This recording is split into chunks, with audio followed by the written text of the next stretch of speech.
registered for given the number of people registered for the session, the microphone function will not be available, but we encourage you all to participate by making use of the Q&A function, which will be taken care of by Laura Villagalan. So on my screen, that is at the bottom under ... more, and then I click, and it's different from chat actually. So it's important that if you have any questions or you want to participate, is to do it by using that function Q&A. Before we go into the first round of introductory remarks, so allow me just to provide a summary of the text that we are discussing today. This is for the audience in general. So in this text, Luisa, the author, does a number of things for us. So on the one hand, she introduces a set of political, economic, and institutional conditions that shape the ways in which universities are able to operate in a context like Madrid in Spain. And so against the background of a various historical shifts, from dictatorship to democracy to member of the European Union to a succession of conservative governments, we are in this chapter provided with an account of how Madrid has in recent years been transformed by economic reforms aiming to integrate the Spanish national markets more fully into a wider globalizing economy. Now, this integration, we are promised by authorities concerned, is supposed to generate economic growth, employability, and prosperity. And this also has consequences for the ways in which language is imagined and talked about in governmental policies. And in fact, having been officially rebranded as a bilingual administrative region, Madrid appears in this account that Luisa provides for us as fully embracing multilingualism as a key symbolic capital that supposedly, again, allows Spanish citizens to move, work, and live freely throughout Europe. Under these conditions, universities are then encouraged to engage with so-called internationalization measures, which, among other things, include English as one medium of instruction in a number of taught degrees, which this in turn also constitutes one of the key performance indicators against which universities are publicly evaluated. Now, the text does more than just simply introducing these conditions. It also more centrally explores how these set of reforms and ideas bring with them a rationality that affects how social actors regulate their practices, choices, and rationales. And so beyond just the specific governmental policies that exist out there, this rationality is said to have pervading effects on all domains of social life through a reordering of ground-level social relations and subjectivities. And Luisa walks us through some of these issues by focusing on what she calls the self-made speaker, a model of subjectification that turns the individual an entrepreneur of herself who accumulates linguistic capital with the hope of becoming more competitive in the globalizing market. This model of personhood, Luisa reminds us, builds on the combination of performance and pleasure as two driving principles that are incentivized by administrative mechanisms, but which nonetheless require also intensive self-disciplining techniques. And indeed, these techniques are in the chapter introduced as a key feature of neoliberalism, as governance from without becomes governmentality from within. This also making the individual feel responsible, both for taking initiative to enhance her productivity, but also for assuming success or failure in doing so. So the chapter examines all of these issues informed by a research project conducted by Luisa and other collaborators at the University of Madrid, one university in Madrid. And this is part of a project grounded in critical pedagogy, where Luisa and her collaborators explore the ways in which university students make sense of their language learning experiences and trajectories. And the purpose of this is twofold. First, to describe the ways in which this neoliberal rationality is discursively staged, but also the contradictions that arise when participants, students self-examine their own experiences and trajectories in trying to follow this model of a self-made speaker. And second, to generate opportunities for engagement with practices of self-transformation driven by alternative ways of being and becoming. So I'm gonna leave it there, just to refresh our minds about what the chapter is about. And we are gonna now, I'm gonna now give the floor to our participants, our seminar participants. We're gonna be following for this first round of introductory remarks on alphabetical order. So we will first start with Luisa, then Joan, then Ben, and then Lionel, if I can use your first name. And so yeah, so Luisa is now your turn. Thanks. Thank you, Miguel, for this summary.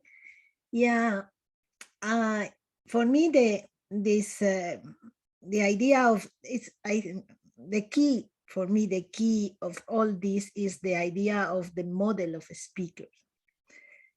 Because I think they are different in our societies, there are different models of speakers that people have to follow or imitate in order to different things, in order to be considered a good speaker, in order to be considered a national citizen, in order to be considered a metropolitan versus a colonial speaker, or in order to be considered a very competitive and profitable speaker and person. So this idea of model for me is key in all my research in the last years, and is related with a power technique that is normalization. But it goes further, because normalization is the idea is a model of behave. So this is why when Foucault studied normalizations, he studied the schools and the military camps and places and institutions which teach people how to behave. But in this case, is when we have normalization, we have also a model of military, a model of a student, a model of speaker.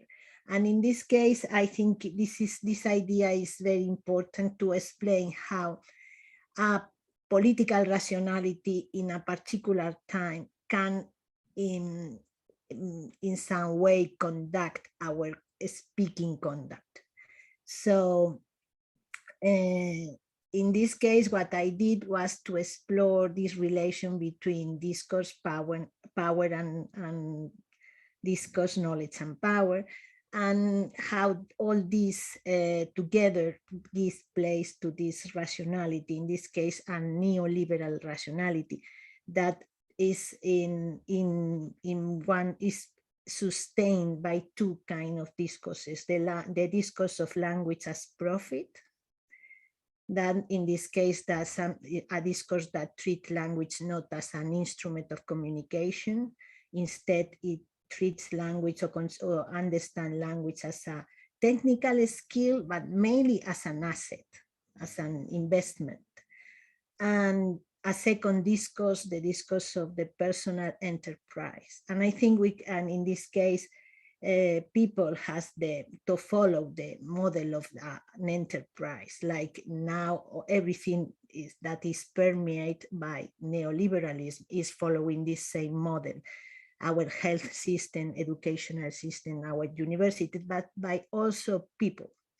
So when these two discourses come together and they are intertwined, in this is when we find this for me, maybe a new model of speaker, that is the self-made speaker. And the self-made speaker is the characteristic is that it has to position herself or himself in a linguistic market and make personal investment in the language market and accumulate assets and train. This is very important, train himself or herself. And also to practice personal accountability, this idea of examining if I'm being profitable or not, I'm doing well or not, all this. So I think this kind of model, the model of the self-made speaker, mobilize some techniques of power, very traditional techniques of power we have in other cases, because I don't see this, there are other models that are living with this one or coexisting. And then so we have some power techniques are mainly in the case of gvermentality, that these techniques are self-exercised. And then we have discipline, self-discipline, surveillance, self-surveillance, and normalization. But also we have some technologies of the self. And these technologies of the self are this, for instance, individual or personal accountability, this permanent examining of I'm doing well, I need to improve my English, maybe I need to do now a course of German, and so on and so forth. So that gives place to a particular understanding of the self. And this is subjectivation process in which the way we manage language is part of our subjectivities. This is very interesting because is something that has to coexist with other subjectivities, genders, class, and so on, or other elements that enter in our subjectivities. And this personal subjectivity is mainly very individualistic in these neoliberal times, not establishing links, but competing with others. And something that I want to say, because I think is going to appear all the time, is that I don't think this is the only model of speaker that is functioning now. In fact, we are studying others in the same university, and we are seeing that others like the colonial one or colonial metropolitan model of speakers, the standard speaker is a model, or the native speaker model is also alive. Because in neoliberalism is very dual, in the same that in some way some people are attracted or appealed by neoliberalism, but these are middle classes or high classes, middle classes, but there is a dual nature in neoliberalism, and in some places, and for some people, there is these possibilities of competing are not so often. And in that case, we find securitization and suspicion and exclusion. And so I see this, Wakan and Fraser talk about this dual nature of neoliberalism. And also I have this Wakan show in a conference, this image of the centaurus. So the centaurus, the neoliberalism as a centaurus, that is like a person for some people, but for other people is like a horse, is like an animal. No? So I think I'm not saying that everybody is competing in the same terms with the same models and using the same technologies of power. And I think that will be my intervention. Thank you, Luisa. So now, Joan, if you want to take the floor, it's all yours. Yeah, thank you for the invitation, because I think this is a conversation that we need to develop. I'm going to begin from where Luisa left it mostly, and engage into other issues that I think are also in the text. I think the text is not only about the fact that there is a new kid in town, that there is a new kind of speaker in this new regime. I think there is a very good argument in the chapter in terms of building on the models of subjectification developed by Foucault, particularly that he locates in the 19th century, the advent of discipline, normalization, examination, etc., which Foucault presents at this time exerted by institutions. And here what we see now is that all these processes are exerted by the individuals themselves. I think this is more or less the basic turn of the analysis. In connection with this, my main point is that I think we should try to widen the scope and to historicize more the analysis that we are doing of these discourses that we find now in this particular data than we find at universities, etc. And particularly because I think there is another agenda, not just to describe current social linguistic processes, but also to intervene in society in order to make it fairer and to make it more equal, etc. So here behind the article, there is the worry, which somebody goes without saying, but it is the worry that neoliberalism is really winning the day, and we assume that neoliberalism is more or less what makes inequalities worse and the conditions of life worse. So behind the article is also a reflection of how can we overcome this by understanding how it works. So here is for me the crux of the interest in the matter. So I think that looking at it this way, I think that we should query even the notion of complicity, about what we mean by complicity and who is exerting complicity, because I think that it is a double game. I think that what we call neoliberalism, which is not a movement, it's not an organization, it's not like a communist party. It's something that more or less, I mean, we can describe it as a set of practices that are kind of getting into a particular logic, but they operate. But what we understand many things by neoliberalism that operate at very different levels, such as one thing is the state policy, the other thing is the university deciding how it is going to compete in the market, etc., or how is it going to convince students to sign up for their courses? Because then we have things like, we haven't talked about the discourse of marketing. Marketing is based more or less on identified what message we can send to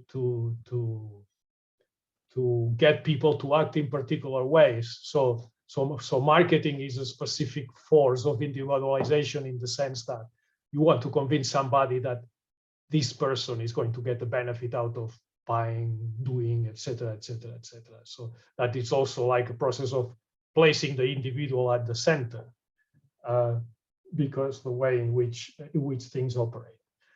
But to me, if we are to understand how neoliberalism works, we have to spread a lot the issue and like, okay, I'll give a few examples. Like when we talk about people explaining their choices about what education to get, what languages to learn in terms of bundles of skills that they are going to make them more competitive in the market, etc., etc.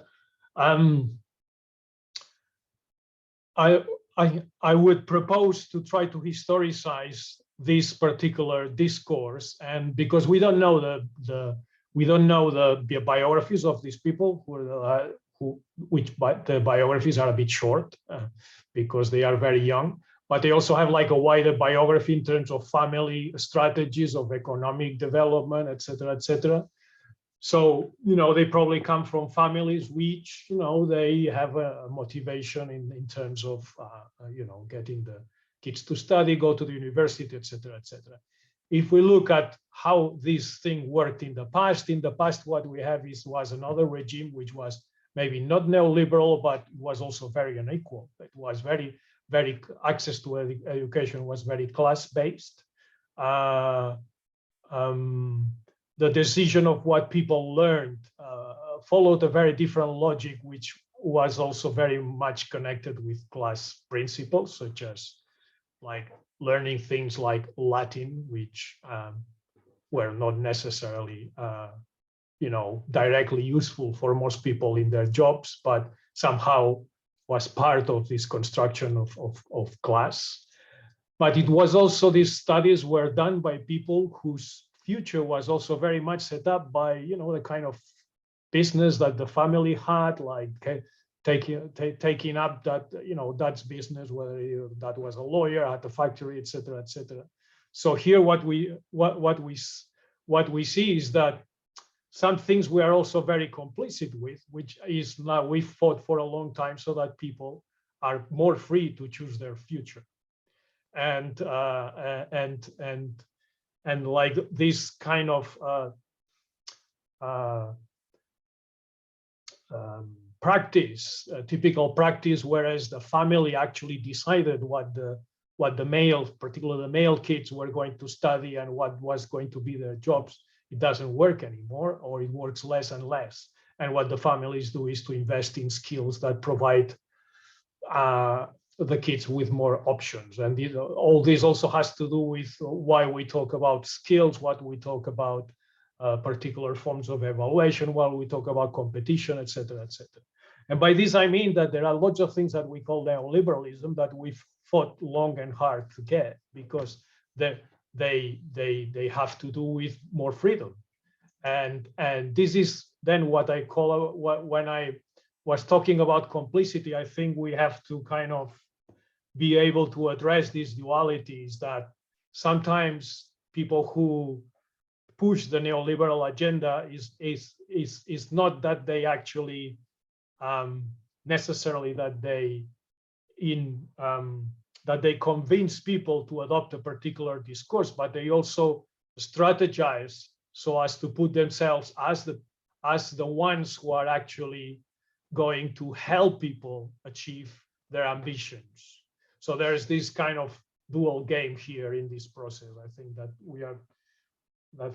it is important for us to be aware of all this, because otherwise, what are we going to do? Are we going to set ourselves against freedom, for instance?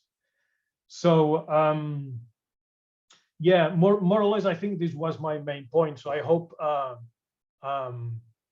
in the discussion we can widen the scope and discuss other questions. Thank you. Thanks, Joan. Ben? Okay, well, thanks. And I mean, first thing to say is that I'll talk about the chapter. The first thing is, I really like the chapter because it speaks about universities as a site for the development of kind of critical sociolinguistic citizenship. And if there's time, it'd be nice to hear a bit more from Luisa about the pedagogies that she used in those courses. I mean, I think I agree with Joan and indeed Luisa in her comments that, I'm inclined to think in terms of different modes of governance operating in these classes, and different types of subjectification, often concurrently. And if we want to historicize it in the here and now, maybe we could use kind of Raymond Williams's distinction between dominant, residual, and emergent ideologies, for example, looking at the struggle between different discourses, ideologies, modes of governance. So, I mean, I suppose that in the data set that Luisa's working on, and it is very much work in progress, and says so at the end of the chapter, which is great. But in the data set, I mean, I think like Joan, I'd want to spend a bit longer looking at whether, for example, the students from international relations are also influenced by the governmentality of necro-political securitization, or whether there is a strand of communitarianism among the students with migrant backgrounds who teach in supplementary schools. I mean, actually, Luisa does, she acknowledges this range. She does refer to the chapter refers to anthropology students active in urban, gender, and university movements.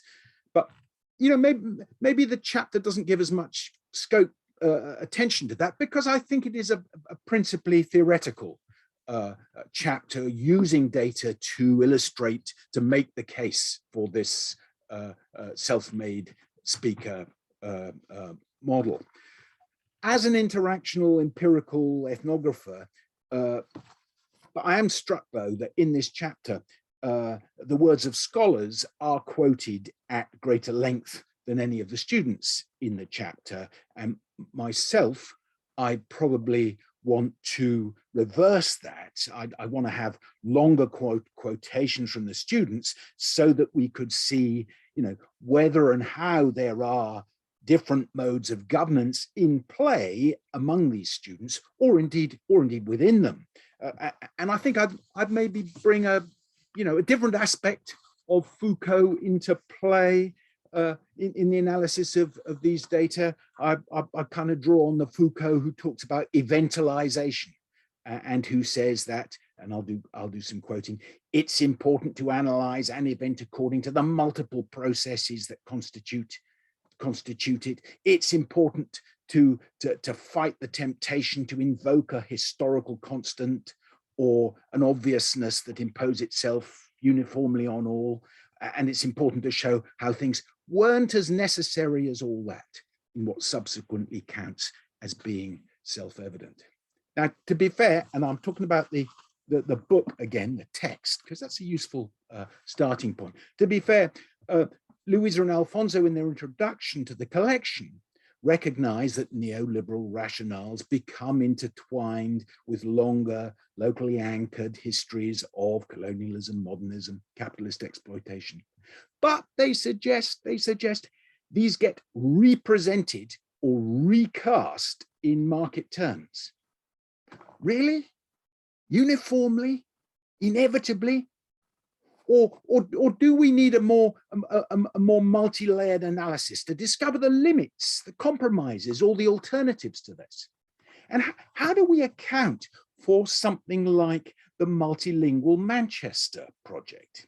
Now, the Multilingual Manchester project was an amazing 10-year higher education project which turned undergraduates at Manchester University into activist sociolinguists. But listen to what the team said about this in 2017. They said, higher education is embracing a neoliberal a neoliberal agenda. But rather unexpectedly, this environment creates favorable conditions for a model of participatory research that involves co-production with students and local stakeholders, and that seeks to shape public discourses around language diversity as a way of promoting values and strategies of inclusion. So how do we account for that paradox? How do we account for a case like this? Exactly what's happening, how and where in that? Final comment thing that I'd say, and this time stretching a bit beyond Foucault, but kind of in deference to the title of this meeting, which is kind of neoliberalism and securitization. I referred earlier to the governmentality of necropolitical securitization. And I don't think this is covered in the chapter, and it's not covered in the book either.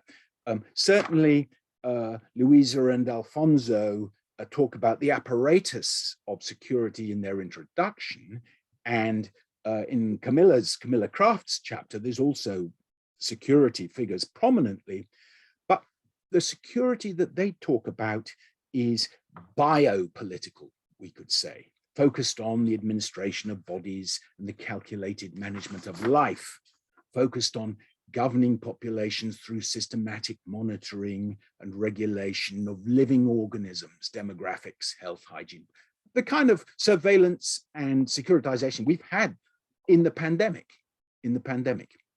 But according to Akile Mbembe, the notion of biopower is insufficient to account for the subjugation of life to the power of death that you find in slavery, colonial occupation, and war. For this, Mbembe suggests necropower and necropolitics are the terms to use. And when it comes to forms of securitization that govern through existential threats of violence and death, making enemy and fear the integrative, energetic politics of principles of politics, it's necropower we're talking about. Maybe that isn't relevant to any of the cases that Luisa and Alfonso bring together in the book, but even in the UK, it's now increasingly hard to ignore, and it's entangled with a range of modes of governance, a range of types of governmentality, including but not limited to neoliberalism. Thank you. Thanks, Ben. Lionel? Yeah, okay. Well, my comments, I think, sort of follow off in some way from what Joan was talking about when he started by saying, we do worry about neoliberalism winning the day. But at the same time, he sort of reminds us, if we adopt a historical perspective, in many ways, we got where we are today because we sort of fought for it to overcome other kinds of regimes. And then he was talking about class-based regimes. So with that in light, I want to bring up 2 points, actually, partly to play devil's advocate, but partly also to bring up what I see as an important corrective. So let's start with the second point, the corrective. And the corrective is this. Discussions of neoliberalism in sociolinguistics and applied linguistics literature tend to almost overwhelmingly, I think, focus on presenting it as a bad thing, something that needs to be resisted because of its adverse effects on society. But I think it'd be useful to ask, are there no positive features to neoliberalism? Do competition and entrepreneurship in the context of a market-based logic have no redeeming values at all? The point perhaps is to try to recognize how we can retain the positive aspects of neoliberalism, provided we agree such positive aspects exist, while trying to mitigate the negative ones. Where language education is concerned, discipline, surveillance, self-examination, and assessment completely out of place, even if these were motivated by a competitive desire. And if we were to do away with all this, what might we want to replace it with? So neoliberalism aside, more broadly then, are technologies of the self completely irrelevant, useless, or necessarily harmful in language education? So that's I guess, the corrective. The other point I want to bring up is this.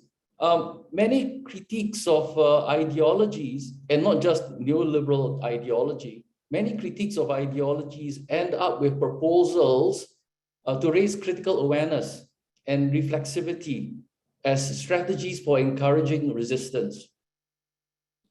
But how effective are such strategies in actually encouraging resistance? And this question arguably is especially pertinent when we are engaged in critiquing neoliberalism. This is because neoliberal subjects are supposed to be responsible for their own self-transformation. The rationale for this self-transformation is to enable the subject to flourish in a competitive environment.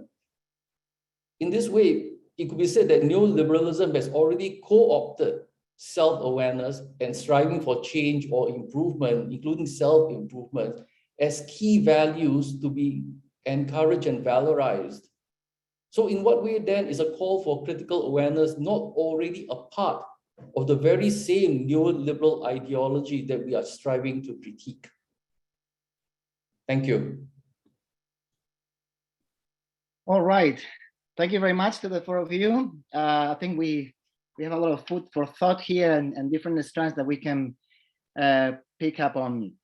But I think there's been a few, I think so far we've been provided with different accounts of what are the ways of knowing that are available to us, researchers in language scholarship, available for us to understand these sort of normativity processes that are related to the model of this model of person, the model of the self-evident speaker. So how is it that a given model of personhood becomes normative?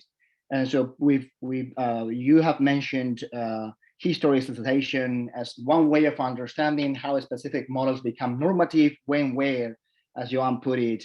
We also have, Ben has also talked about eventualization as another way of engaging with some of Foucault's work. And there's been also a few questions about, what is it that we are confronted? How do we go up against freedom? This is a worry that has emerged out of from different participants. The corrective that Lionel was talking about, is this only negative? What are the positive aspects? Is this only something that needs to be resisted? So I was wondering, in line with all of these comments, concerns, and ways of knowing, whether it might be worth going back to the very notion of resistance, because I think we might be talking about resistance and thinking about resistance differently, right? When someone says, like Lionel, is this only about something negative to be resisted? So we just encourage ways of what kind of critical awareness we want to encourage, for also encouraging resistance as well. But I wonder whether we want to go back and in connection with these different ways of knowing, just discuss a little bit about what do you understand by resistance?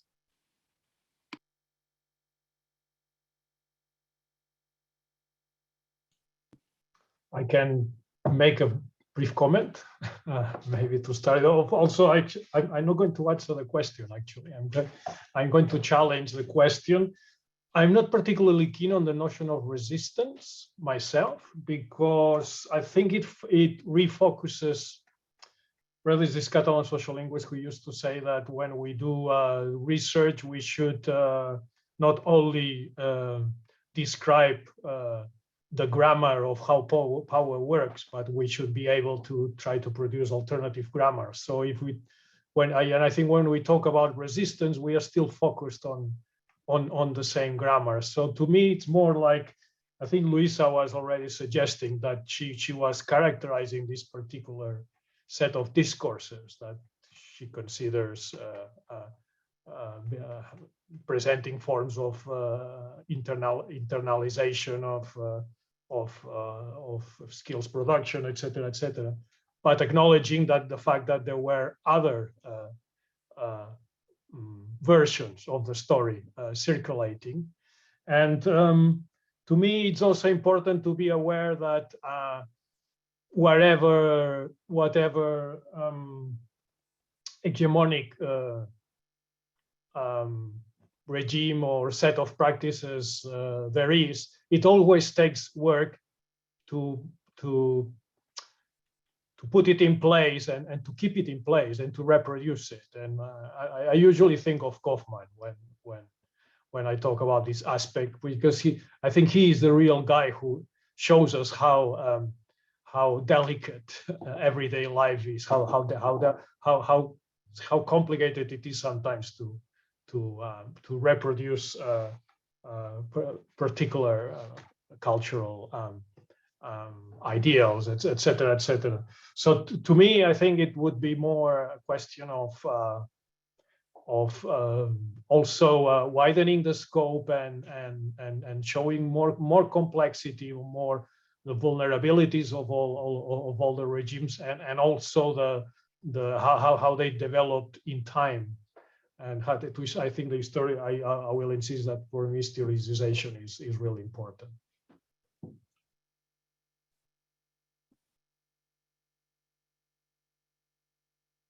Anybody else wants to follow up on that? So, Joan, that's basically doesn't sound like a very engaged or active response. Seem to be saying, let's understand it a bit better and not trouble too much about simplifying notions of resistance, even though lots of people use it in kind of political contexts and so forth.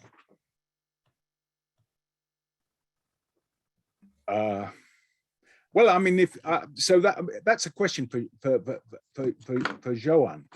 Yes, I mean, I agree that resistance is too simple an idea, and if you're a linguist, then you look at all the different levels, and it's very difficult to know what's complicity, what's collusion, and what's resistance. And actually, you have to watch over time. But still, as well as being linguists, and that's very, very important. Really important job. We are also, we are also citizens and so forth.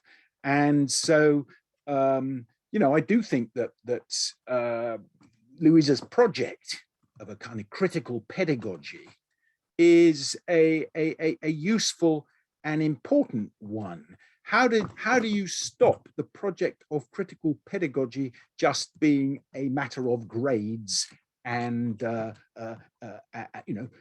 leading the whatever it is, which is of course my university, what everything has to be, everybody has to be a leader. But how do you guarantee that it's has a bit more authenticity? Well, I would say, and here, Miguel's somebody who might have something to say. It's partly through articulating one's classes, with larger activities, larger groups of people who are, with some consistency, messily, and so forth, trying to do something a little bit different. So, for example, if I take the Multilingual Manchester project, well, that project really did connect and build on the links that students had in their own communities, with health workers, all over the place. Certainly Pérez, Milans and Soto have written about that kind of work. So they might well be able to go into more detail about this than me. I think Luisa just wants to come in. Yeah. So. Yeah. Anyway, for me, it's the concept of resistance is not easy for me. I've been thinking on that for years, but I don't see resistance as something unusual. But always when there is a power exercise, there is always the possibility of resistance. So in all the things I've been saying about some technologies of power, resistance is for me related to the problematization. For instance, why is the native speaker a model? Why I have to imitate it, a model of the native speaker? In this problematization of the value added to some linguistic varieties, there is resistance. If there is not internalization of these values, and that I'm a bad speaker of English, if I don't frame myself in this frame, I'm already resisting. So for me, resistance is a practice. It's a practice. It's something that you do. Whatever, in relation that now, because from 2019 to now, we have done many things. And now we are in a project with Joan and more people. And in that case, because we have made a shift that I think is very important. Because for me before, it was this critical consciousness or awareness was important as a German or at the beginning of something, yeah? I think in the idea of critique and the idea of problematization. In Foucault is this idea that if we problematize, and then people will react. No? So this is critical conscience. But now for me, what I'm looking for is for political conscience. So now it's not just to accomplish my goal, and I think in the whole group we are working now, that our aim is not only to problematize or to raise awareness, but to accompany people in something that goes further, that this is the mobilized agency, the will to transform things. And this is critical pedagogy.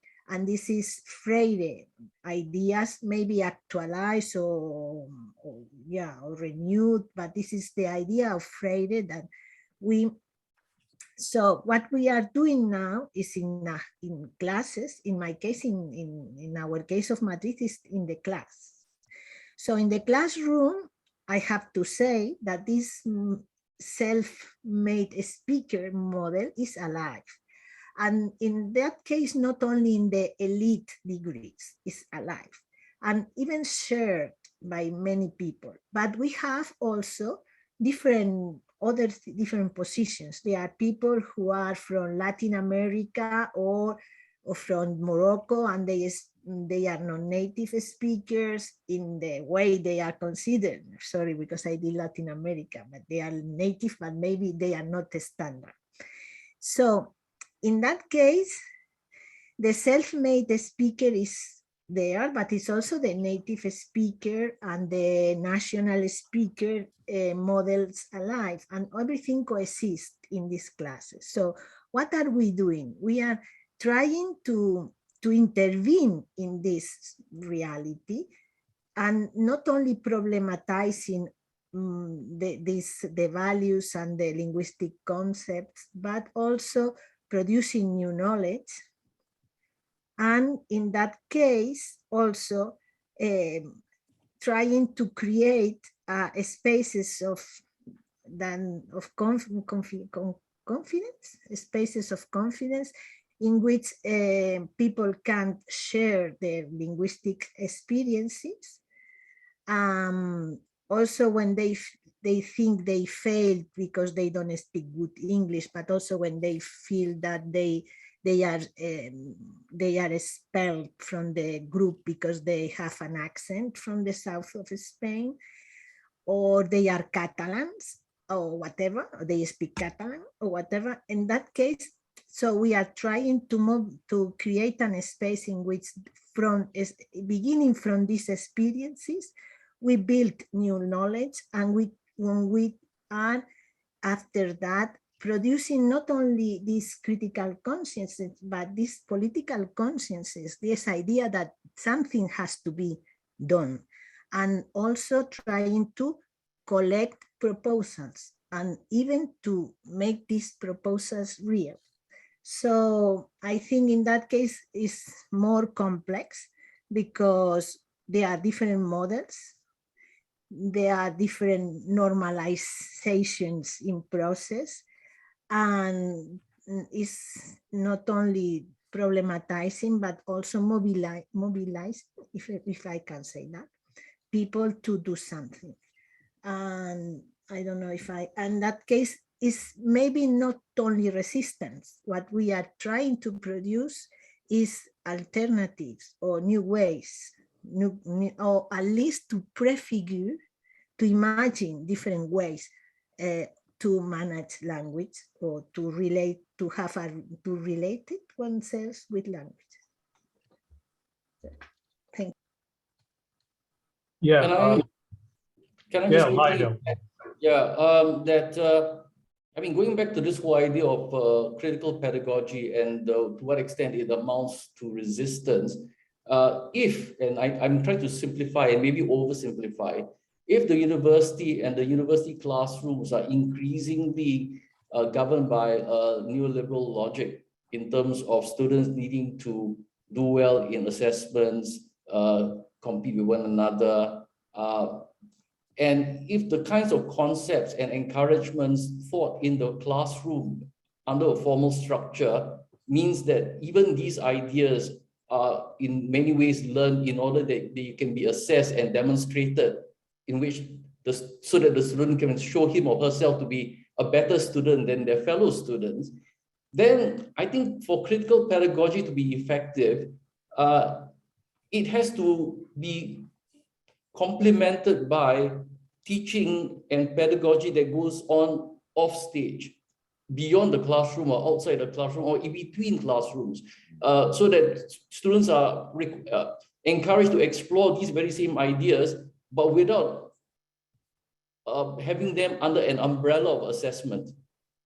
And whether or not that works, I'm not sure. But I think those are, you need to, I think, find spaces where the fairly fragile ideas that at some point could provide an alternative to neoliberalism can grow. And they cannot grow if they are being cultivated in the classroom where the neoliberal light so-called shines all too brightly. Thank you. Yeah, I mean, thanks for this round of contributions, because I think we are now beginning to link up with some of the concerns from the audience and some of the questions that they sent us beforehand. And I think, I think somehow this has been already addressed, but this was in connection with the idea of resistance and what you all have been discussing right now, this idea of action and collective action. Right. So one of the questions that we had is, how does resistance move from individual practices to political collective action? Now, Luisa was mentioning, was basically expanding on this by referring to a project that she's involved with others. Ben has also been talking about in Manchester a couple of times about this other project. But I think this is a little bit, I wonder whether the audience might be just guessing at this point. So what does that mean? I mean, what are these projects, and what are the specific, what is this new knowledge, and how do we go about setting up something like that? And you, Luisa, mentioned that there are frameworks available. You mentioned a company, and we have been having these discussions in social and applied linguistics for a couple of decades about accompanying, empowering. So we wonder I wonder whether it might be worth sort of going back to some of these discussions and think about what is it that you are doing, what is it that you are doing, or how does it fit with these disciplinary discussions and conversations around collective action, and how do we build that?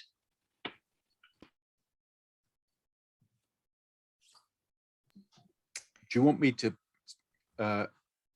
start responding to that? Well, the Multilingual Manchester project started in about 2011, and it was kind of run by Joan Mattress with Alex Robertson.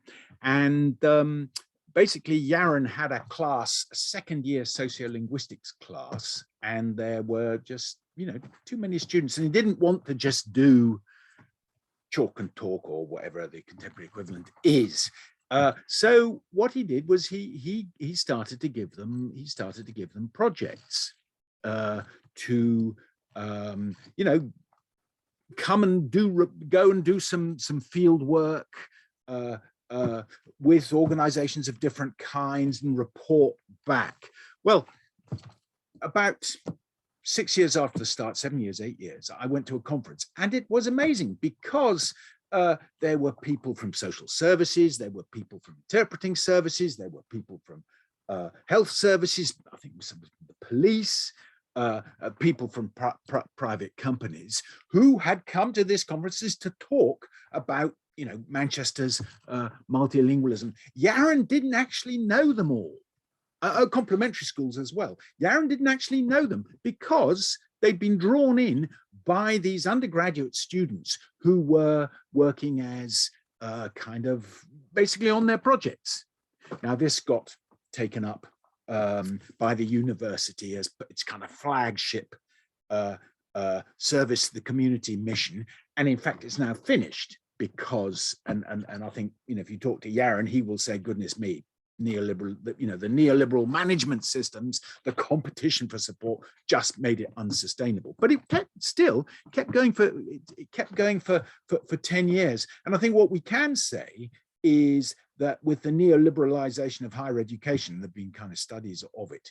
There's this thing that people call service learning, where students are put on placements and really do act as kind of conductors between the academy and organizations outside. Of course, it depends what kind of organization you put where you place your students, but I mean, just a small example. I'm involved in a course, an MA course on multilingualism, migration, and diversity, and we've put students on placements in third sector organizations, language organizations of one kind or another, it does set up, it does generate a conversation between their ground level needs and academic concepts of one kind or another. We've been doing kind of training courses and so forth. I mean, what I think we can say, probably in most places, is that there is a huge, certainly in the UK, there's a huge field of vernacular multilingualism that all sorts of people keep going. I mean, they on the ground, there are a huge number of ground level initiatives that, under really difficult circumstances, they keep going. Saturdays, Wednesday afternoons, and that's been going for 50 years. So it is, it's part of the kind of configuration of urban life. So potentially, people in linguistics departments, they do have stuff, they do have resources that people in those organizations might find helpful, and you get a good relationship going. Students could learn from, and indeed often you'll have students in your class who come from those communities, so that there is it is possible to there's a lot of stuff there to grow. And you talk about, I mean, I suppose we talk about Freire, but I suppose the question is, the whole point about Freire was that he did plug into people's real active concerns. Our worry as linguists must be, well, do they care anything about language? Well, in the environments we're talking about, where there is a lot of vernacular multilingualism, people do care about it. People invest a huge amount of time in it, and it's not just these aren't particularly neoliberal arguments, because people don't learn kind of, I don't know. They learn for all sorts of reasons, and often they do with heritage, religion, or whatever. So yeah. That I'm not sure what that is a response to, but it's about the potential. It's about the potential for connecting with things in higher education teaching that link out beyond the university, and you could call, sorry to be vulgar, Joan, resistance in a very broad way. Yeah, I think if you understand by resistance building alternatives, so then I would agree with this, because for me this is the important thing. It's not just saying no to a particular something, but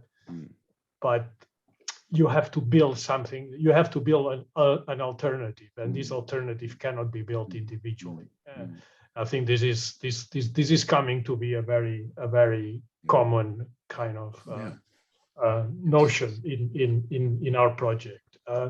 In the case of the work we're doing in Catalonia, which also connects with one of the questions, one of the previous questions, which was how about minoritized languages? And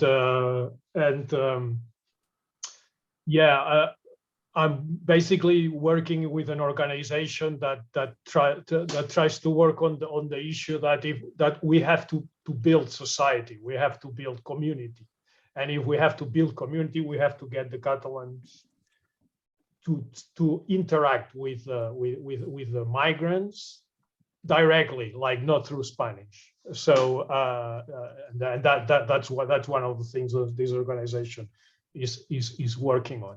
But so, and a bit then the question is that it's not just resisting whatever idea, but just making things happen. And to make things happen, you have to be in the context, which is, I think, very much what you were saying is like, hey, yeah, okay, you can send your students, I mean, you do what you can. You can send your students, and then because they've been in the context and they've had the conversations and they've been there, and they. Yeah.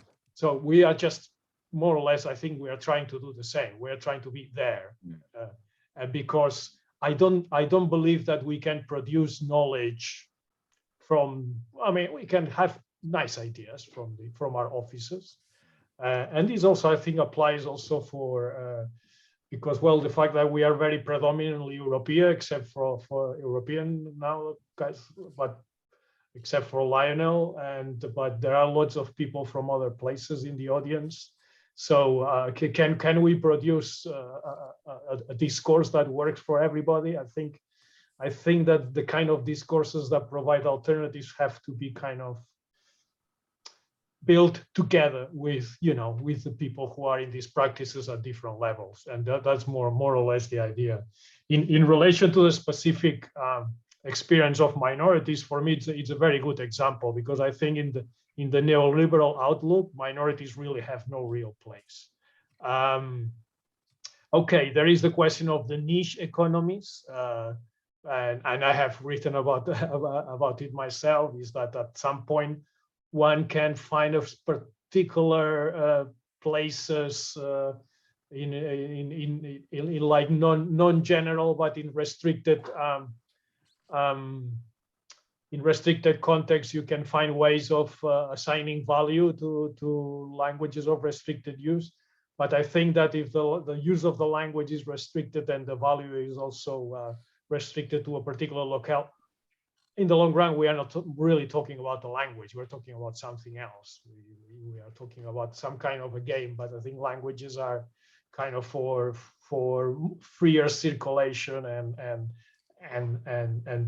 to produce a much more global kind of view of things, not just a view about a very particular and concrete set of experiences and practices. So yeah, I agree with that. So in a sense, I think we are talking about more or less the same things. Is that it's finding ways of engaging with people at different levels, because we cannot really rely on our university qualifications to assume that we are going to say relevant things to everybody. I mean, that we don't want to push it too far, do we? I mean, we don't want to say that,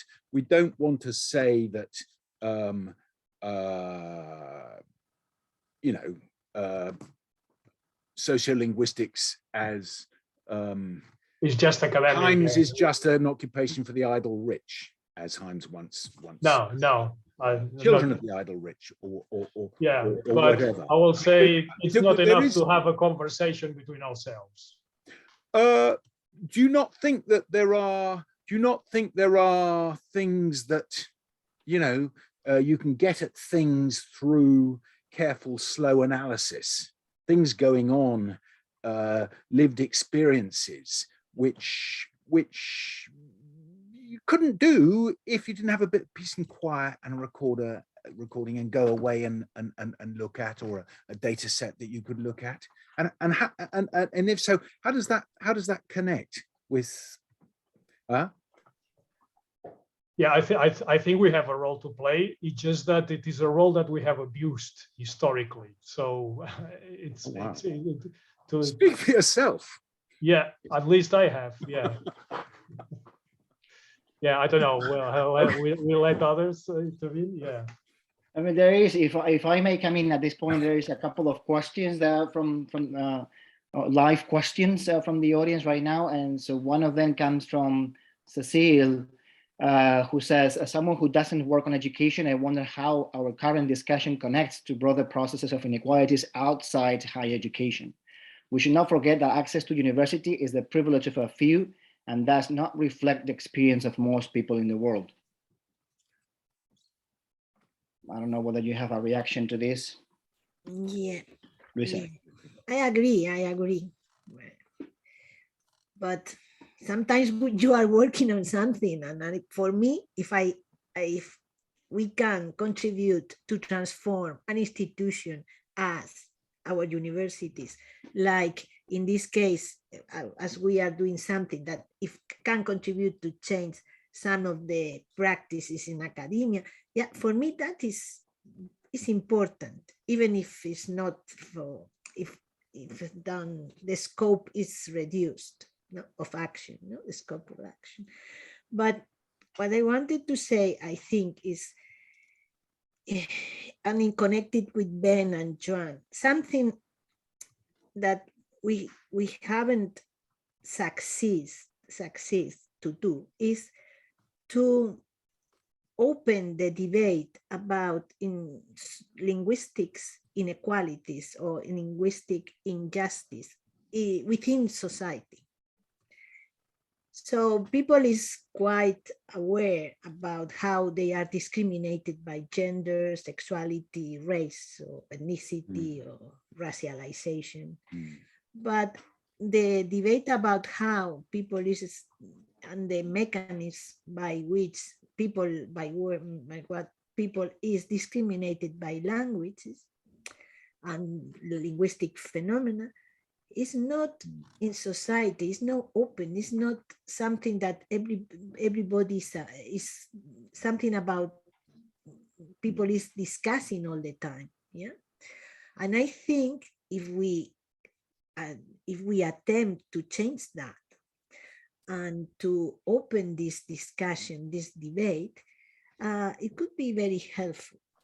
The problem is that I don't have an answer about how to do it, what to do, or I have some intuitions or some ideas, but I don't have a plan. But I think that would be a very important contribution from sociolinguistics, because it's also related with intersectionality, and because it's always it's in some places, I think now, like Ben refers to Manchester, but also I think in New York, or these places where there is racialization is really re-examined, and also in these ex-colonial places like Peru or other places, this debate is coming up. And I think that would be a way to act as sociolinguists in different places and at different levels and different scales.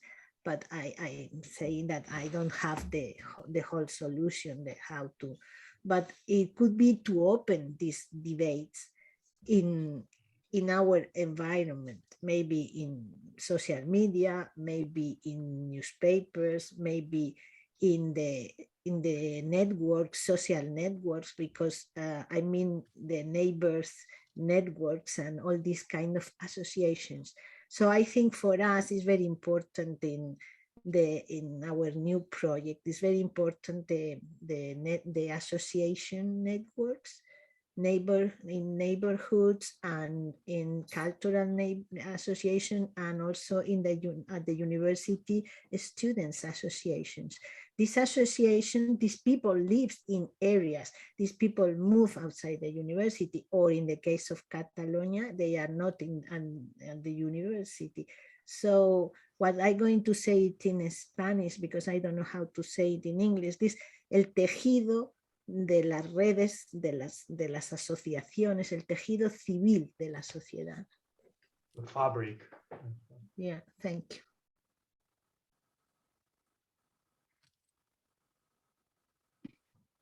There is one question specifically for Lionel, and this is posted by Christian Chun, and the question is: could you elaborate on what you claimed? There are some positive aspects of neoliberalism. Positive in what ways and for whom?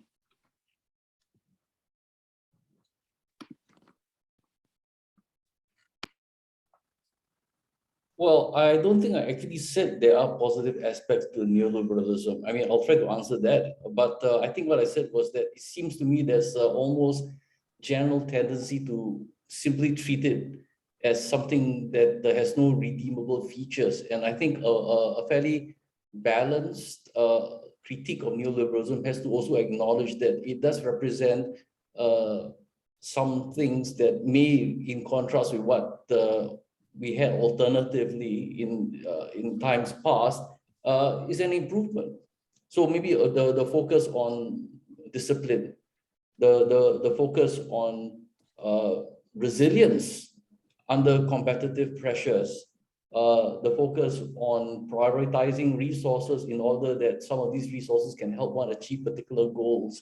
Now, to what extent you want to call these neoliberalism, or you just want to call them virtues, or you want to call them maybe selfish attributes, I'm not sure. But I'm not saying that these things are necessarily good or bad in themselves. So I think if we go on to say that, you know, there's an important need to critique neoliberalism, I have no problems with that. But my question is exactly what are we trying to replace it with? That's one question. And the other thing is to be careful, I guess, not to throw the baby out with the bathwater. And I guess coming back to the whole issue of education, and so I'm reminded of a conversation I had with some colleagues a few weeks back, where we were talking about how we sort of prepare students in the university environment and for the global economy, the kind of things that you were talking about in the opening remarks. And a colleague basically said that, you know, we understand, obviously, there are disquiets about trying to put students under too much competitive stress. We understand that assessment simply to do well in an exam, to get certain kinds of credentials, may not necessarily be the right way to educate someone. But at the same time, to completely disregard that and to completely disregard the goal of preparing students to be globally competitive, to disregard that and maybe to even tell the students that these things may be unimportant is, in the words of my colleague, perhaps to engage in some kind of educational malpractice. Because many of these students will be graduating into particular environments where there will be particular expectations that they need to meet. And at the same time, it's a balancing act how you prepare students for a particular kind of world, the status quo that maybe many of us are not particularly comfortable with, but how you also prepare them or give them the tools that will allow them to change the world if they find it not to their liking. And that change has to be, I think, cannot be too revolutionary, because that never works. And the cost you pay in human lives and misery will be too high. The change has to be gradual. A shift away from neoliberal values, from a neoliberal regime, to something else that at the moment I cannot imagine, maybe because I simply lack the appropriate imaginative capacity. But whatever is that change, I think has to be a very gradual one. And that would be up to the students. Ben. Yeah, no, it's also important that we do recognize the different situations we're talking from, the different scenes. Yes, in the UK, in Madrid, in the UK, Madrid, we do have national governments that refuse to acknowledge national debates, maybe that are a bit monolingual, but not in other countries. Not in other countries. There are plenty of discussions about language going on other places, and sociolinguists can tune in. And you know, in a place like Singapore, then the debates about neoliberalism and what you can do, the alternative debates about globalization, are going to be different, I assume, or at least I would, axiomatically as a sociolinguist, I would assume they'd be different from you know, other places. So you know, we don't want to fall into the trap of reducing everything to a single metric, which maybe neoliberalism tries to do, but we shouldn't. Yeah. Yeah, I could also bring in some example of this ambivalence that Leonor was talking about, like the experience in the Basque Country of promoting our colleagues in our project in the Basque Country, trying to encourage people to speak Basque in the public arena. The public arena are usually a bit of a problematic place for minority languages, because people tend to assume that they cannot speak them universally, then they tend to withdraw them. So they create this kind of groups that discuss together at universities, and so when students begin their studies, so they create these groups where they reflect about whether they would like to speak more Basque, what strategies they could have to speak more Basque, and they discuss them together. So, and that is a question of it brings the community to the fore, in the sense that it doesn't mean that it doesn't have any it doesn't make any sense to speak about Basque if you don't speak about the community of Basque speakers. Basque is there because there is a community of speakers. Otherwise, and you feel participant in this community, you feel responsible for the language, is not an individual thing. But the other thing is that they have to negotiate what this means for everyone. So it gets kind of individualized for each person. Like they have to calculate, what could I do with my Basque? What could I do for Basque myself? So in these groups, actually, you have a bit the two processes. There is the group itself embodies the community, but it also kind of helps people to situate themselves by individualizing the experience and actually making a self-aware development of in which ways they can develop their spaces to speak Basque.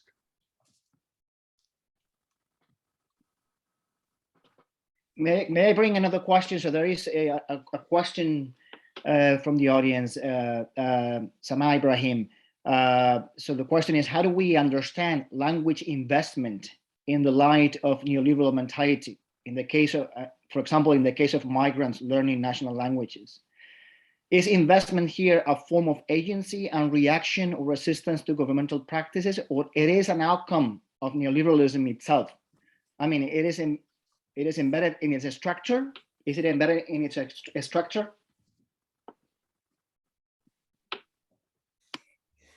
I think it's very difficult to answer this question without a particular context. So in general, in the world, I don't know what to say, because for instance, in these classes we are working with now, we have migrants that learn the language of the country, of course, but because there is a life in Spain and in my region, in the region we live, particularly the one state, one language model is alive. So people who is migrant has to learn the language. So this is the assimilation pressure. But at the same time, these people has to learn English, because our education is bilingual in English, because tourism is the first economic resources of the region. So one thing is don't suppress the other. And I think for answer these questions, I need to, so this region, Madrid, which is within a country, Spain, which is within the European Union, is a semi-peripheral country in the global economy. And all these things are together. So is not the one state, one language frame is still there, alive. So, and in this case, the policy is very assimilationist. I don't know, in other countries, in other places, it's difficult to answer.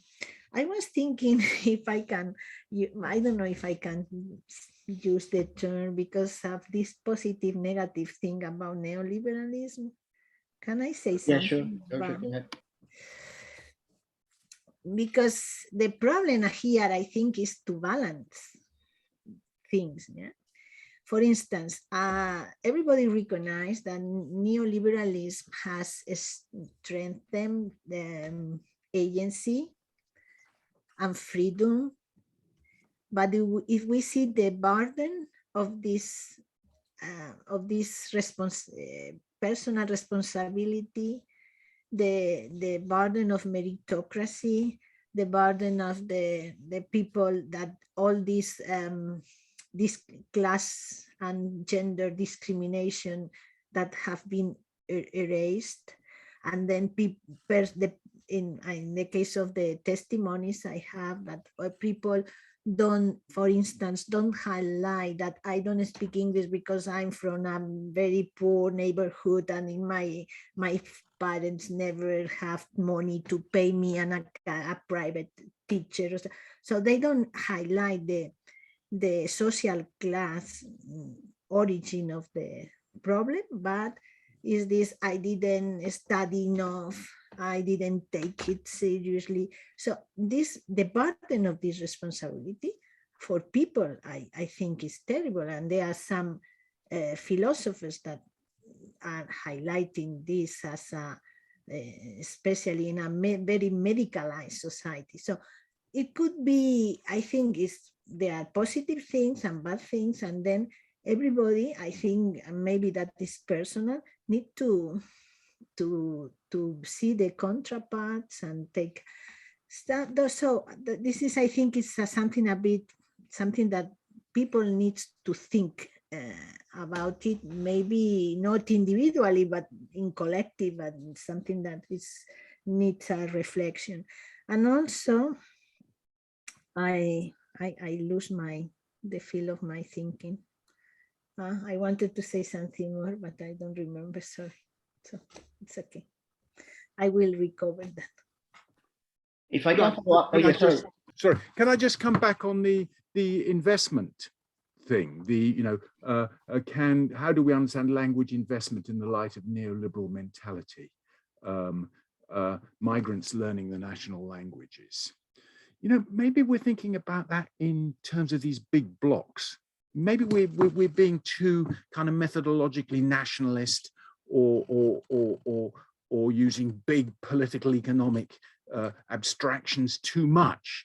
And what I'm about to say goes back to the question of what scholarship can do vis-a-vis education beyond the academy. I work with a couple of people called Mel Cook and Rob Poitrel, and they're working in adult language teaching and teaching people English. And they say, well, hang on, do we imagine this as, nice, big, friendly white people teaching migrants, inviting them into their country? That's how often people think about language. But they say, what about if we think about everybody as being diasporic locals? What if we say that actually what you have is a group of people who are local, and often in those ESOL classes, those classes you have a lot of people, some have been, people have been in classes in the country for 15 years. They know much about the locality as the teachers.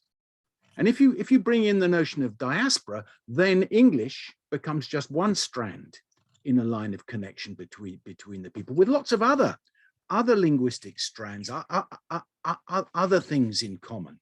And I think, a concept like that makes the notion of investment, okay, yeah, well, we can look at how people invest in different lines in their relationship, different types of relationship in the webs, the networks that they have around them. Of course that we can do that, but it's not the big all or nothing thing that you get when you think in terms of nation states and the big questions of value. I mean, I suppose I'm arguing for an ethnographic approach, but also saying that concepts, diasporic local rather than foreign national or immigrant learner, do have quite a substantial effect on how we think about this, and they make sense to teachers. I mean, we've had conversations about this with teachers, talking to teachers about well, you're all diasporic locals, aren't you? Has a huge effect on the class. It's no longer, you know, the asymmetries kind of become different, et cetera, et cetera. Sorry, I just wanted to get that in on the investment thing. Yeah, although I don't know if part of the question had to do maybe because of the way in which many discourses about the language, this language teaching for immigrants, which is sometimes compulsory. It's clouded in a discourse of, oh, it's for your own good, for job opportunities, etc., etc. Whereas in fact, it actually veils a basically nationalistic outlook, which is not so palatable nowadays. That's right, and those classes set up under that kind of precisely the framing you're talking about really are sites of struggle, because there are lots of people who just hate that framing, and they're looking for ways of thinking about what they've got to do differently. And I think that is an environment where a linguist a sociolinguist can come along and say, well, you know, maybe if you think about it like this, it kind of opens up things. It's a different kind, you know, it's much more a kind, you talk in more simple terms, I suppose, but yeah. And I wonder if this goes back to just going back in the conversation. There was a moment, and excuse me if I didn't just write down the exact words, but at one point in the conversation before, Joan said something along the lines of, we've been on the wrong side, and then Ben reacted saying, well, speak up for yourself. And I was wondering, because, you know, there is one of the questions that we received before the event was about a very sort of provocative one. So the person in question asked, to whom are we accountable? And I wonder whether this, in a way, is all connected to each other. So yeah, what do you? Perhaps Joan, if you want to elaborate a little bit more when you said. I was thinking maybe I could elaborate a little bit more, because I always insist on the historicizing, right? So I make this kind of flat. These flat statements that make Ben jump at some point, and I assume that the historicization will be read off.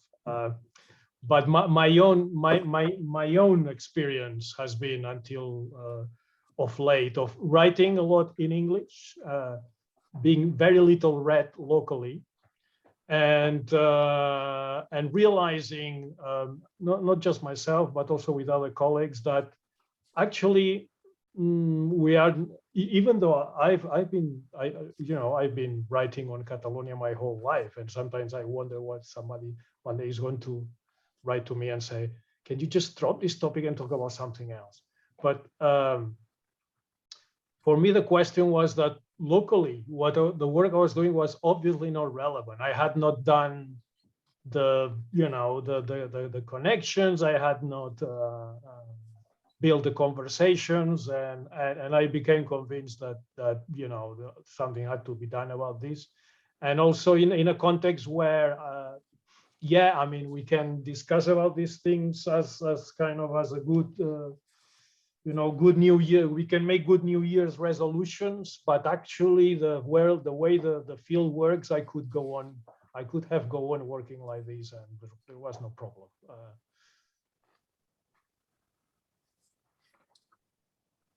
I don't know if I've been sort of helpful enough in this contextualization. Can I just suggest that there's that, to whom are we accountable? Well, it depends a bit what hat we're wearing. Are we talking as citizens, or are we talking as researchers and academics? And it sounds to me like, Joan, you're talking about the balance. Maybe the balance is tipped the wrong way for you. But don't forget that Himes, in the early days, was saying that there was an underpinning commitment to liberté, égalité, fraternité, in in sociolinguistics, and the reason for sociolinguistics is descriptive rather than normative, but it does a job through the analysis in allowing us to speak better to actual inequalities, and that there is a value in analysis. And in fact, I got a little quote here from Jan Blommert, who says, and I actually don't think it's true, but I agree with the sentiment. He says, no social cause is served by poor analysis. Only the best work stands a chance of making a difference. Well, I think that's probably not true, but still, you know, we do. Don't we have an accountability to academic quality? It seems to me that we do. You know, why do authoritarian repressive regimes? Why does the first place they want to close down are the universities? You know, universities are a space where you know, particular ways of talking and thinking, particular kinds of critique can take shape, and so I do think there is part of our accountability is, as scholars, held to account on whether we're doing good research, good quality research or not. That's not independent of our identity as people, citizens, so forth. But it's also not negligible. Yeah. Luisa? Okay.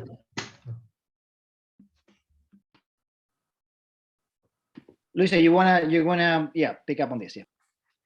So in this case of the case of scholarship or academia, and in the case of the alternative societies, I think what is very important is to prefigure, to have an idea. I don't know if it's at least to have an alternative. Maybe we don't share the alternative, but we have to have something, because if we don't have the illusion, if we don't imagine a different world, a different academia, a different society, we will be completely dead. So we couldn't react. So in that case, I think the question of the accountability, this question is very interesting, because if when my assessment, the rankings do of my work, if it's the same or identical at the assessment I do, something is going wrong. And I think this is the question of neoliberalism that permeates us. So if I'm very happy because I just published a Q1, and to publish in Q1 journals is my main ambition, I think as a researcher, I could be lost. Don't you work in a team, Luisa? Yeah, I work. If the centre is going to function, it's going to have to satisfy certain criteria, and some people in your team will be really good at doing the stuff on the ground, and other people will, but at the same time, people, to hold your own in that space, somebody will have to be producing the Q1, the Q1 publication. So you know, isn't it a problem individualizing it too much? And you know, it's not just about our conscience, it's about our effectivity as units, collective intellectuals, if you like, to work in the different sectors of our demand and pitch our strengths together and work out who's going to do which role at which point at different times. So already you are delineating, you are showing an alternative that is working in groups. I'm always working in groups, so we need an alternative. And in that case, I've been in. You will find that there is there is no the evaluation criteria doesn't work the same when you work in a group and the agencies that evaluate it, because if you publish a paper in a Q1 with 3 or 4 or 5 people, it doesn't count. So yeah, we can cheat, we can play the system, you know. I mean, these systems are there to be gamed. Yeah, of of course. What I think what is the problem is if we reproduce the same values, the same criteria, the same assessment, but if we cheat in some way, and we have an alternative that is to do good research or to do honest research and to work with time, because now the problem is that how can you do an ethnography in 2 months? It's impossible, but you have to publish before. So if we have different criteria, and then accountability works in another way. So it's not the same if you are reproducing or you are creating alternative assessment criteria. No? I don't know if I've been following well. I don't know. Maybe there is something that we disagree. We really disagree in, because at least in the way you put it, I don't agree that good description is enough. I think that good description, if I more or less get the meaning of what you say, is necessary. But I've come to have the feeling that we are all the time here, like hedging many of our answers because we acknowledge that context is always important, etc., etc. So actually, I think that a lot of part of our work is a conversation, and not just amongst academics, but with the public, and that we must have a structured strategy about how this conversation works. And if we have a structured strategy, this conversation is going to help us actually focus more what it is, what has to be described, and not just describe, but maybe what futures can we imagine, which may also be one of our jobs, which James was probably not talking about. I think Lionel has raised his hand. So Lionel, oh, I thought, okay, because you activated the microphone. Sorry, yeah, sorry, Ben. I didn't raise my hand, but I think based on what I'm hearing so far, I think that I sort of, I guess, at bottom, sort of disagree with, I think, what Ben was talking about, in the sense that, especially when he said that, why do you think dictators shut down universities? Because I guess his implication is that they are bastions of potential forms of resistance or freedoms of expression. They will not sit well with the kinds of things that are imagined by certain kinds of authorities. And that is certainly true to a certain extent. But I guess to start with the whole premise of why we're having this particular discussion in the first place is that we are also maybe concerned about the changing nature of universities. Okay. And especially when not just traditional industrially friendly disciplines like engineering are very much tied to the concerns outside the university itself, but increasingly, I think social sciences and humanities also need to justify their value or relevance in terms of how they contribute to the wider society. That's important. But if the wider society itself judges things according to a neoliberal logic, then there is a danger that even social science, sciences and humanities will need to justify their relevance in terms of being valuable to the market. And if that's the case, then I think we are looking at the university slowly changing its character over time to become an institution that is perhaps something that dictators and tyrants need to worry less about. Well, compared to, they might have, yes, sorry, yes. Yeah, I mean, that is a line that has to be fought on committees in all sorts of different places. Absolutely. Yes. This is the long, hard grind of university politics. And at the moment, in terms of value, the impact criteria, it's not just income generated, it is also service to the community. Yes. So that is, that is a long, hard struggle. Yeah, no, I mean, I think how universities are changing is a big issue, but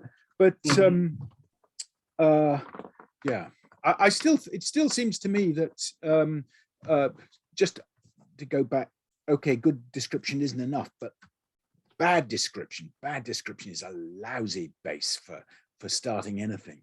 And you know, if we do think that fake news is not good news, then the commitments to good description, and it's hard to do, is kind of quite important. Sorry, I'm going to have to interrupt the flow of the conversation at this point, and just in the interest of time, I wonder whether we could just do a quick round of concluding remarks so that each one has a something to end up with.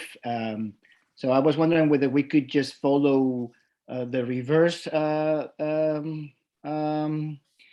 orientation that we follow in the beginning. So shall we start with Lionel and then Ben, Joan, and Luisa?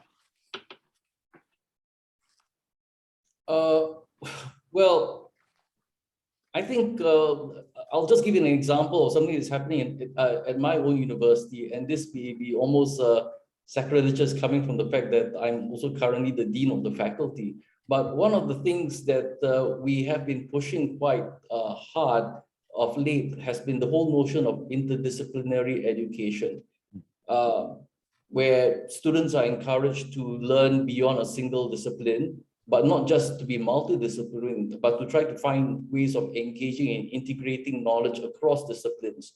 So the most dramatic shift has been a joint admissions program where students enter a single college before they decide later on whether they want to focus primarily on science, such as majoring in physics or biology, or they want to focus on humanities and social sciences, maybe majoring in social work, in philosophy or literature, or some combination, etc.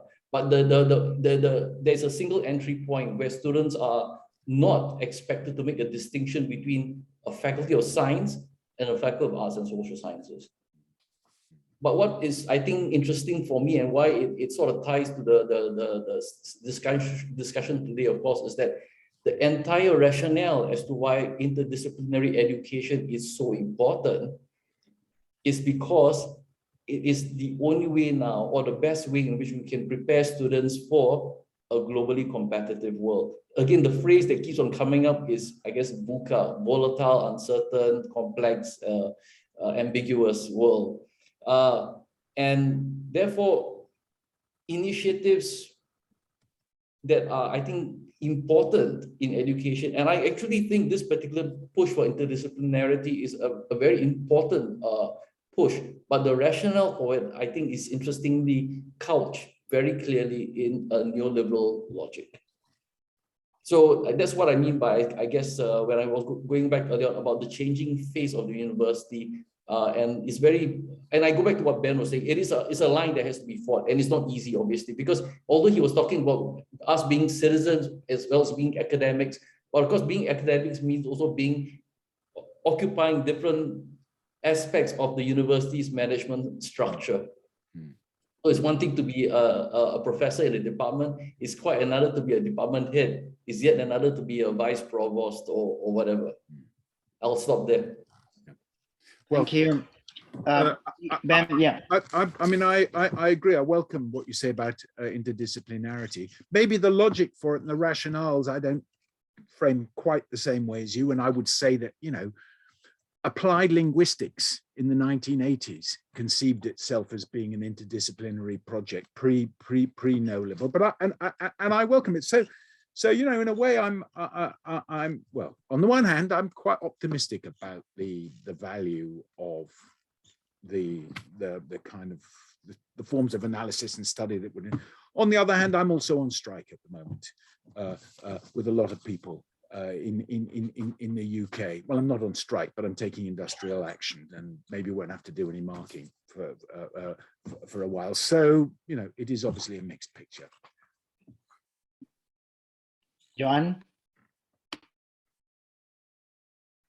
Yeah, sorry. No, I just wanted to reflect on the experience itself of discuss, because I mean we've used Luisa's article to basically talk about the world and how we fit into it, but it's more that it makes me think that anything that we address with language is so much connected with the wider picture of how society operates that I find it contradictory that we are just talking about this between social linguists, and why are we not in a wider conversation within the social sciences? I think this is another agenda that we have to probably address at some other point.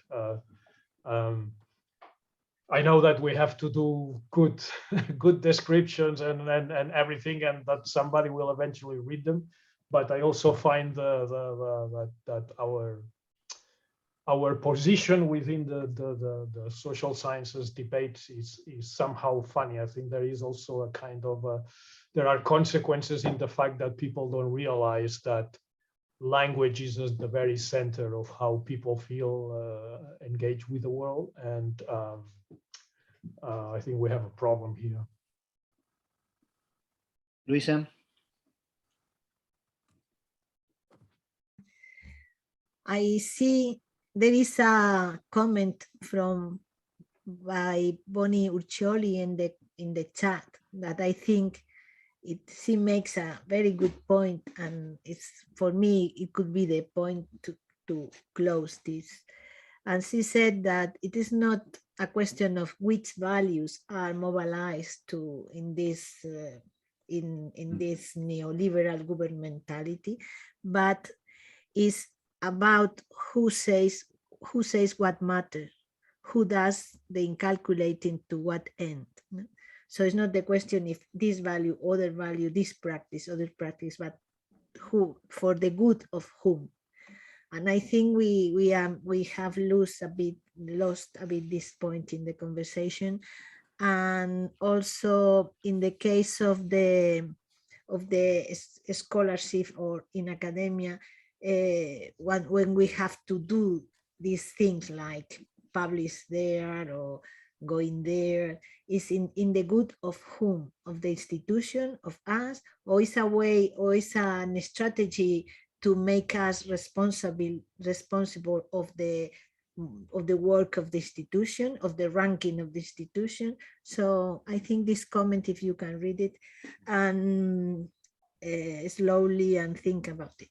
And also what I wanted to say at the end is that we have been contributing to reinforce this idea that language is as a profit, as sociolinguist, that multilingualism is a profit as sociolinguists and as linguists. And I think this is the first thing we have to change, because we have to reframe language as an instrument of communication, an instrument of knowledge, whatever, all the different views we have about language, and stop this logic of the profit in our, if we can do it, of course, in our background, at least as much as we can do, because I think this is one of the pillars of all this conversation on all these problems we have been examining. Thank you very much, Luisa, and to the four of you. I think we're gonna end with that note. So I would like just to thank everybody also who attended this event and who participated throughout the Q&A and through the chat. And just before we finish, just to say and remind everybody that the next seminar will take place on the 26th of May at the same time as this one. So thanks everybody, and see you around. And sorry, but if you have some ideas about how to improve these seminars, we can send us your suggestions and anything. Yep. Thank you. Bye.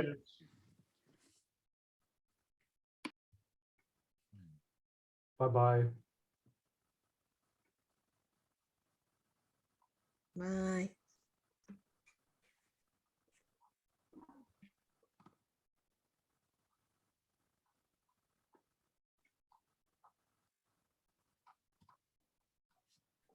Alfonso, should I stop recording or yeah, I can wait.